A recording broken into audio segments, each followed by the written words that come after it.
Olá, alunos, tudo bem? Eu sou o professor Clayton e hoje nós vamos trabalhar dentro do tema do conteúdo de História do sexto ano do Ensino Fundamental 2, período conhecido como Antiguidade, e as formas de trabalho exercidas ali. Nós vamos diferenciar essas formas de trabalho, que é a escravidão, a servidão e o trabalho livre na Antiguidade. Trabalhar essa habilidade aqui da BNCC, tá ok? Vamos lá? Primeiramente, a gente tem que entender o que é trabalho. O que é trabalho? Segundo o dicionário Michaelis, é o conjunto de atividades produtivas ou intelectuais, e intelectuais também pode ser, exercidas pelo ser humano para gerar uma utilidade e alcançar um determinado fim. Isto é, tem que ter uma utilidade para ser trabalho, ou seja, se você vai transformar uma matéria-prima, por exemplo, uma árvore, numa mesa para você jantar, tem a utilidade que é você utilizar para jantar. Mas a partir disso você tem que saber extrair essa matéria-prima, extrair essa árvore da natureza, transformar essa árvore, ter essa habilidade para transformar até que ela chegue ao seu resultado final, a sua utilidade. Então tem que ter seu trabalho físico e intelectual empregado, tem que ter o trabalho humano, físico e intelectual empregado. Vai despender de tempo e de recursos para isso, tá bom? Dentro da antiguidade, dentro da antiguidade, dessa linha temporal que nós vamos trabalhar, conhecida como antiguidade, aqui nessa linha do tempo ocidental traçada, que corresponde a entre 4 e 5 mil antes da Era Comum, ou antes do nascimento de Cristo, até 476 depois da Era Comum, ou depois de Cristo, tá? Da Era Comum porque é comum a nós, povos do Ocidente, tá? Esse período, ele se inicia com o fim da Idade dos Metais, aqui dentro do que é conhecido tradicionalmente como pré-história, e vai até a decadência do Império Romano do Ocidente, tá bom? Que se inicia ali o outro período conhecido como Idade Média dentro do continente europeu, tá ok? Vamos lá. Antiguidade. Formas de trabalho. Escravidão é a primeira que a gente vai trabalhar. Talvez a mais recorrente dentro do mundo antigo, ok? As principais características dos escravizados. Os escravizados não possuíam nenhum tipo de liberdade e direitos, apenas deveres. Trabalhavam por ordem do dono ou do Estado. Não podiam deixar de trabalhar para buscar melhores oportunidades. Não recebiam pagamentos, apenas abrigo, alimentação e vestimentas de forma precária, isto é, o que fosse necessário para a realização de suas funções. Castigos físicos eram constantes, como forma de punição para erros, desobediência ou tentativas de fuga. Bom, vamos entender melhor essas características ali nos exemplos, tá? Como alguém se tornava escravo dentro da antiguidade? Perdão. Na antiguidade era comum alguém se tornar escravo por dívida. Isto é, a pessoa não conseguia pagar o que devia e se vendia, acabava vendendo seu próprio corpo, tá? Para realizar tal pagamento.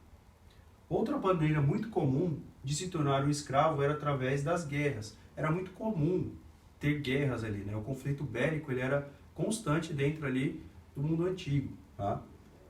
E como é que essa pessoa se tornava escravizada dentro disso? Quando o exército perdia, ou seja, quando aquela sociedade ali ela entrava em guerra contra, ela perdia, tá? Ela podia seus guerreiros ali serem submetidos a essa condição de escravo. Não só os seus guerreiros, né? Talvez toda uma sociedade ali que fosse dominada pelaquela que ela entrou em conflito, tá bom? Então, a pessoa podia se tornar um escravo a partir dessa característica, né? do próprio mundo antigo, tá bom? Bom, em quais sociedades era praticada a escravidão? No Egito, apesar de inteiramente dependente de seus senhores, os escravos eram, em geral, bem tratados, se for a gente pensar em comparação às outras sociedades, como a gente vai ver adiante, tá bom?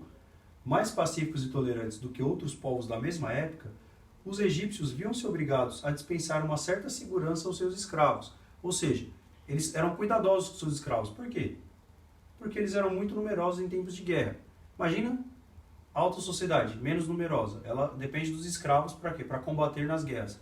Ela tinha que tratar esse cara bem, porque esse cara podia se revoltar contra a própria sociedade, tá? Então, os egípcios eles tinham essa cautela em relação aos seus escravos, porque eles utilizavam constantemente nos conflitos ali bélicos, tá? Na Mesopotâmia, diferente do Egito, tá? Os escravos, muito numerosos também, tinham a cabeça sempre raspada e a testa marcada com ferro quente, né? Eles eram vendidos como animais, constituindo mão de obra barata para a agricultura, o comércio ou os trabalhos do Estado.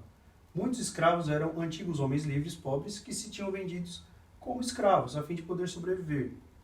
Aquele exemplo lá que a gente deu, que a gente viu como a pessoa se torna escravizada. Eles eram muito numerosos e eles tinham a cabeça sempre raspada, ou seja, é quando você passa a objetificar, né? Você tira a condição humana, né? Você desumaniza aquela pessoa e ela se torna um objeto, né? Ela se torna um objeto ainda assim passível de comércio, né? De comercialização, tá? A gente já está vendo aqui, nesse caso da Mesopotâmia, essa alta objetificação do ser humano nessa forma aqui da escravidão, tá ok? Vamos seguir adiante. Na Grécia, né, apesar das sociedades, das cidades ali, elas terem se formado dentro do período conhecido como arcaico, ali, dentro da história grega antiga, né, se formou ali sociedades altamente hierarquizadas, né? O que significa isso? Fazendo uma estratificação dessa sociedade, a gente percebe que havia pouca mobilidade. Como é que funciona isso? Não existia a oportunidade, ou era muito escassa, muito difícil alguém ascender socialmente, alguém sair da camada aqui de baixo social para ir para outra camada, tá? Era quase impossível dentro dessas sociedades aqui. Esparta ainda mais por ser uma sociedade altamente militarizada, perdão, e com isso, como os militares estavam no topo ali da pirâmide social, eles dominavam todas as outras classes, tá? Então, só por nascimento você viraria um espartano, de fato, né? Ou alguém ali da alta camada social. E os escravizados ali, também conhecidos como ilotas ali, não eram protegidos pela lei e sua condição humana era uma das mais miseráveis do mundo antigo. Em Atenas, apesar de diferente ali, né, de ter mais camadas sociais do que Esparta, tá? Muitos pequenos proprietários de terras, conhecidos como georgoi, poderiam perder suas propriedades e até mesmo se tornarem escravos, caso não conseguissem pagar pelos empréstimos efetuados aos eupátridas, os grandes proprietários. Poderiam inclusive ser vendidos ao exterior por conta disso. Bom, em Roma, os escravos eram muito numerosos durante o período posterior às grandes conquistas, principalmente ali no final do período monárquico e no início do período republicano, quando inicia essa expansão ali da civilização romana antiga. Seu preço, por isso, era baixíssimo. Não valiam nem o mesmo que comiam ou vestiam. Não que eles não valiam como pessoa, tá? A questão de recurso, ou seja, a pessoa que ia comprar esse escravo, às vezes não compensava eles comprarem ele. Por quê? Porque se um proprietário não necessitasse mais de um escravo, era mais econômico deixá-lo morrer do que sustentá-lo e no momento oportuno comprar outro. Para você ver como essa característica aqui de se tratar com a mercadoria, não como um ser humano, tá? Como afirma aqui o Arruda, já nas próximas linhas, que os escravos não eram considerados seres humanos. Né? Eles eram considerados como um animal qualquer, ou um objeto qualquer, tá? Sendo chamados de instrumento. Era um instrumento, era um objeto vocal, ou seja, para falar ali. Tá? Para você ver como essa rebaixada dessa condição humana, dessa condição social dos seus direitos garantidos ali de cidadão. Ele não era considerado nenhum ser humano, quanto mais um cidadão dentro dessa sociedade. Causas e efeitos da escravidão na antiguidade. Qual foi a causa e quais foram os efeitos disso aqui? Tá bom? É um processo ligado à criação e desenvolvimento das cidades e das atribuições às tarefas delegadas aos estrangeiros, conforme afirma o Guarinello. Tá? Vamos entender isso melhor. Na medida que o crescimento urbano moldava formas de liberdade aos trabalhadores que ali haviam nascido, se transformava em escravidão aos que de fora chegavam. Em outras palavras, foi ao mesmo tempo um processo de inclusão dos habitantes do local e de exclusão dos que vinham de fora. Como é que funcionava isso, professor? A pessoa nasceu no Egito, se formou ali, dentro de uma sociedade. Veio um cara de fora, por exemplo, um hebreu, veio de fora, veio para o Egito. Ele não tinha o mesmo direito que o egípcio de nascimento, né? Por diversos fatores, tá? Mas, dentre esses, ele começava a sofrer essa segregação. E daí por diante ele se tornava o quê? Escravo. Tá? Ao mesmo tempo que esse trabalhador egípcio ali, que havia ali nascido, ele melhorava a sua condição de vida, ele ganhava um aspecto de cidadão, tá? Ele possuía mais direitos dentro daquela sociedade, tá ok? Vamos lá. Continuar aqui dentro da antiguidade e trabalhar agora a servidão. Quais são as principais características dos servos? Dependência do servo em relação ao seu senhor. Nós vamos entender isso com os exemplos da melhor forma. Por conta das condições da época, normalmente os servos tinham enorme dificuldade de deixar as terras que habitavam e trabalhavam. Pagavam tributos elevados aos senhores. Nós vamos entender por que também nos exemplos. Mesmo diferente do regime de escravidão, o senhor exercia um poder que possuía, o seu poder que possuía para manter o servo preso à terra. Isso acontecia principalmente porque as sociedades elas começavam a ter sua base econômica através da agricultura, tá? Eram sociedades altamente agrícolas, tá? Vamos entender isso melhor.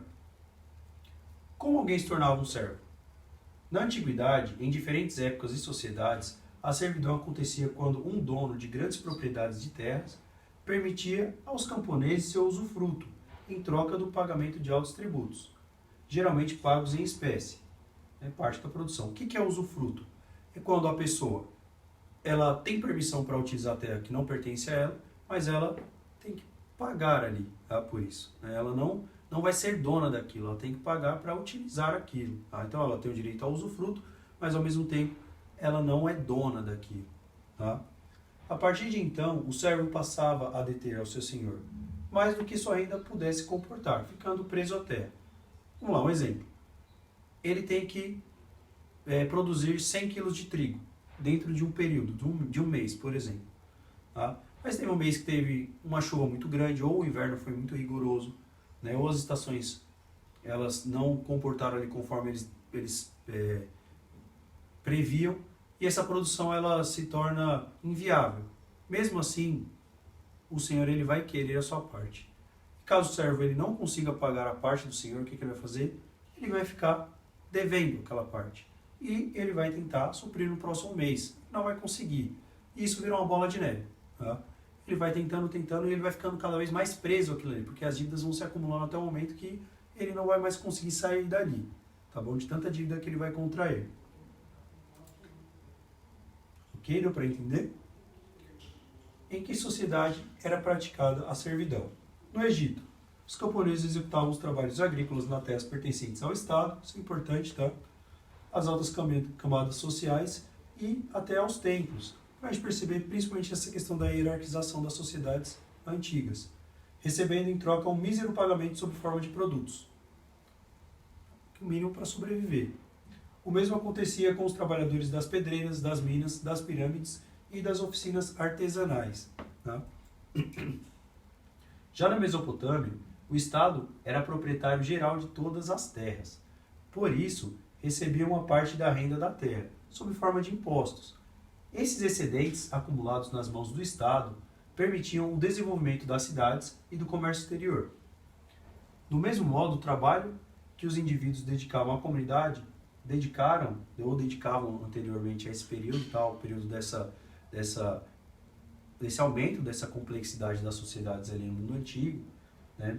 Quando essa sociedade já passou a ser altamente hierarquizada e burocratizada, né, através do Estado ali, o que ele passava antes ali, um exemplo, na Idade dos Metais, quando se formam as sociedades, né, as pequenas sociedades, as vilas ali, ele passa a pagar para o Estado geral ali, principalmente para o investimento ali no crescimento da cidade, como afirmou Guarinello ali, né, no mundo antigo, e também ao desenvolvimento do seu comércio exterior, ou seja, das trocas ali para que haja uma acumulação do próprio Estado, para que ele possa reinvestir nesse crescimento ali desse império, tá bom? Então eles passaram a dedicar ao Estado. Então a gente está vendo que tem uma lógica dentro desse serviço, tanto da escravidão como da servidão, tá bom? Bom, em Roma, talvez um exemplo mais clássico ali que a gente vai conhecer depois, né, dentro do próximo período ali da nossa linha do tempo, que é a Idade Média. Mas a crise do Império Romano, tá? Quando o Império Romano está chegando ao seu final, no Ocidente, tá bom, galera? Se acentuou entre o século III e o século V, depois da Era Comum. As grandes propriedades antes existentes deram espaço para as outras menores, é um pouco complexo esse tema, mas quando a gente percebe que o Império ele se torna muito grande, né, e as invasões elas se tornam mais comuns de estrangeiros, de pessoas de fora, né, dos povos germânicos principalmente ali, então é mais difícil você manter uma propriedade. Por quê? Porque não há uma estabilidade, não há uma segurança. Então essas pessoas elas começam aqui a fugirem desses locais, tá? Então essas poucas propriedades ali que restaram, elas ficaram cada vez menores. E ao mesmo tempo, os escravos que eram muito abundantes, muito numerosos em períodos anteriores ali, principalmente no período de ascensão do Império Romano ou da sociedade romana depois ali da República e no início do Império, tá? Ficaram mais custosos, ou seja, era muito difícil você manter o escravo, tá? Então a alternativa para a crise aconteceu no regime de colonato. Como é que se caracterizava esse regime de colonato? Pela prática utilizada pelos senhores de arrendar parte de suas terras para os trabalhadores livres. Ou seja, era muito difícil manter o escravizado, mas eu poderia chamar um trabalhador para trabalhar na terra e o que acontecia? Esse cara ele ia pagar uma parte da renda, tá? Os colonos, chamados primeiramente de colonos. Com o passar do tempo, por conta daquela acumulação de dívidas, como a gente já viu anteriormente, eles passaram a se tornar servos, tá? É o que vai dar a tônica e a lógica da Idade Média, essa relação entre nobreza e servidão, tá? Vamos seguir. E o trabalho livre? Quais eram as principais características do trabalho livre? O trabalhador não é preso a nenhuma pessoa ou ao Estado, ou seja, ele é livre para exercer sua atividade, tá bom? Praticado geralmente por pequenos comerciantes, artesãos, pequenos proprietários rurais e diferentes prestadores de serviços, tá? Ou seja, ele tem essa sua atividade que ele consegue se manter através dela, não dependendo ou do Estado ou de algum senhor, tá bom? Os trabalhadores livres pagavam impostos ao Estado, normalmente por serem sociedades altamente burocratizadas, tá bom? Que costumavam ser elevados, eram altos os impostos, cobrados geralmente em espécie. O cara produzia ali, por exemplo, dentro de sua propriedade, alguma coisa, ele tinha que pagar uma parte dessa produção para o Estado, né? Seja em produto, em espécie ou por moedas. Se o cara é comerciante, ele paga através de dinheiro, tá? Apesar de raro e difícil, era possível o trabalhador livre ascender socialmente, ou seja, se ele conseguisse, dentro da sua atividade ali, acumular uma certa riqueza, ele poderia, era muito difícil? Era, tá? Para a gente se tratar de sociedades, como já falei, altamente estratificadas, com pouca mobilidade. Mas era possível, dentro do trabalhador livre, se tornar ali, e subir de classe social, por conta dessa acumulação, tá bom? Bom, em quais sociedades era praticado o trabalho livre? Em todas as sociedades, né, da antiguidade houve trabalho livre. Então, dentro daquela lógica que a gente viu, em todas as sociedades ainda existia o trabalhador livre, ok? Bom, quais são as fontes, né, as fontes bibliográficas? Eu tirei dessas fontes, caso haja interesse em aprofundamento em conhecimento, a gente pode utilizar em outras aulas também, para a gente continuar no tema ali da antiguidade e até mesmo Idade Média, tá bom? Bom, atividade.